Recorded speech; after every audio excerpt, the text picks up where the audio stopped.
дар нашри навбати аҷоибот мо дар мавриди 5 саги хатарноки гурко низ аз ин зоти сагҳо меҳаросанд маълумот медиҳем.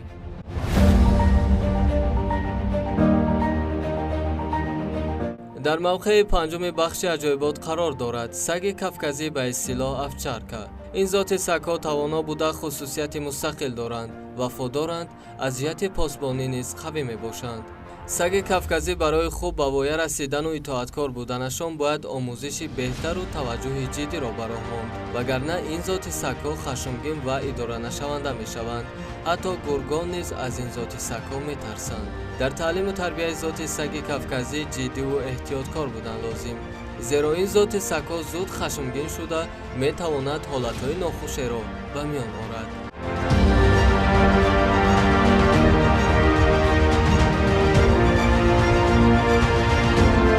дар зинаи чорми бахши аҷоибот зоти сагҳои ротвейлер ҷой гирифтаанд. зоти ротвейлер яке аз зотҳои қадимтарин ба ҳисоб меравад. ротвейлерҳо табиатан сагҳои зирак ва хашмгинанд. онҳо ҳамчун сагҳои посбон ва хидматӣ самаранок истифода мешаванд. зоти сагҳои ротвейлерҳо дар Иёлоти Муттаҳида ба камшавии насл оварда расонидааст. мутасаддиён чораҳои заруриро барои дубора зиёд намудани зоти сагҳои ротвейлер меандешанд.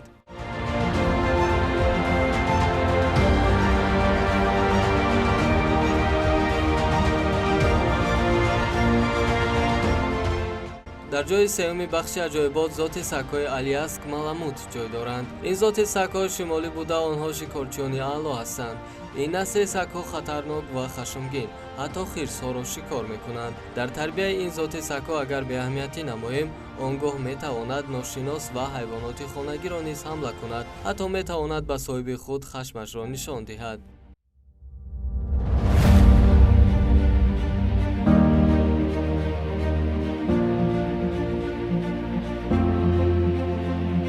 зоти сагҳои питбул. ин зоти сагҳо бениҳоят далер буда, бо хашмгин ва бозуи пурқуввати худ дар олам машҳур мебошанд. питбулҳо на он қадар таълими хуб доранд, дар як лаҳза кореро ба анҷом мерасонанд, ки ҳатто дар хаёл ҳам оварда наметавонем. аз ин рӯ зоти сагҳои питбулро дар як қатор кишварҳои ҷаҳон парваришашро манъ кардаанд. барои парвариши сагҳои питбул саъю талош ва таълими дуруст лозим аст.